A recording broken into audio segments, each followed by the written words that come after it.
If you are a district manager, you probably see data every month related to vaccine refrigerated temperatures at the health facilities in your area.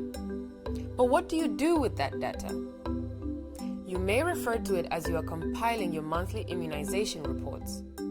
But do you really examine it?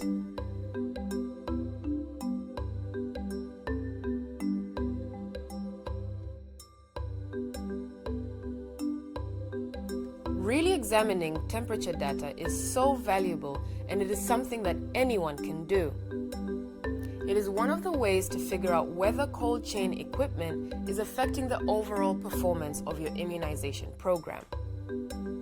In this video, we will show you which numbers to look at, how to identify problems, and how to find solutions that can help.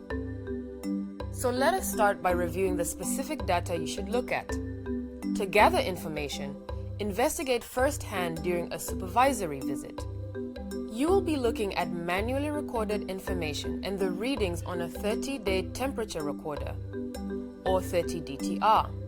Specifically, you will compare the temperatures and alarms that were written down twice a day and the temperatures and alarms recorded on the 30DTR.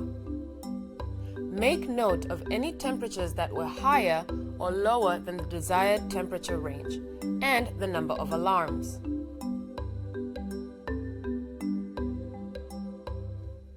Observe staff behavior and examine the equipment. If a problem is identified, ask staff why they think the problem occurred, and if anything was done to resolve the problem. Check the temperature monitoring chart and other documents, since workers should be writing down any actions they take in response to alarms. Once you have gathered all the information and identified problems, work with staff to find solutions together for any problems that are still occurring or recurring. One problem that you may notice immediately is that temperatures are not being recorded manually. What is the solution? If temperatures are not being recorded at all, first check that the refrigerator has a functioning temperature monitoring device.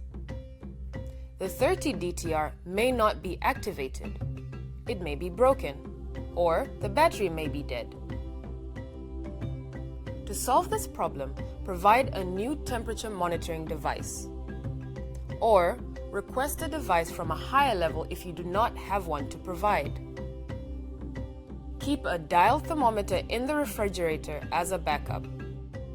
Once you have confirmed that the refrigerator has a functioning device, make sure that workers have the temperature recording forms they need. They may simply need some new forms. Here is a similar problem. Workers may be recording temperature data, but they may not be doing it correctly or thoroughly. Do you see gaps on your temperature charts? Here's an example of a chart that is not properly filled out. Do you see what is missing? This chart shows that temperatures were not recorded twice every day, including weekends. Staff did not write down high and low temperature for each 24-hour period, and alarms may not have been logged. Training and formative supervision may solve this problem. Staff may need some help to understand how to read and record temperatures and alarms. To solve this type of problem, demonstrate how to perform the skill, then have the worker practice it in front of you until they can do it correctly. Now here's another type of problem. Temperatures are too high or too low, or alarms have been triggered. Let us look at an example of this. On this temperature monitoring chart, which has been filled out well, we can see that over the past month, 6 alarms have been triggered because temperatures were too high, above 8 degrees Celsius. When you see evidence like this, it may be a sign that the cold chain equipment needs repair or maintenance. The refrigerator may need basic maintenance, such as defrosting and cleaning. Or the refrigerator may need repair or replacement. It is also possible that power interruptions or poor quality kerosene are to blame. Sometimes, Staff at the health facility level can solve this problem.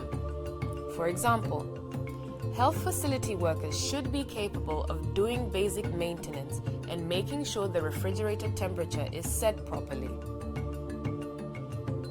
If health facility staff does not know how to do these things, you have an opportunity to provide supportive supervision at the facility. Show them how to do basic maintenance. What if you notice that several other health facilities are also recording a lot of temperature alarms? You may want to offer a practical refresher course at the district level to make sure everyone is able to do basic maintenance. It is possible that a health facility refrigerator needs more than basic maintenance. For bigger problems, health workers will need to ask for help from a district manager or a cold chain technician. Put in place a good process for staff to request repair or maintenance. When you begin thinking through potential problems and solutions, you may identify other gaps in your program that require help from the regional or national level. For example, do you have an available repair technician? Does the technician have time and spare parts for all the necessary repairs? Keep your cold chain equipment needs in mind when it is time to plan your next year's budget. Remember, analyzing a health facility's temperature data regularly is a good way to understand whether equipment is affecting the overall performance of your immunization program. So, after you've compiled your monthly report, take the time to really look at the information in order to identify problems and come up with possible solutions.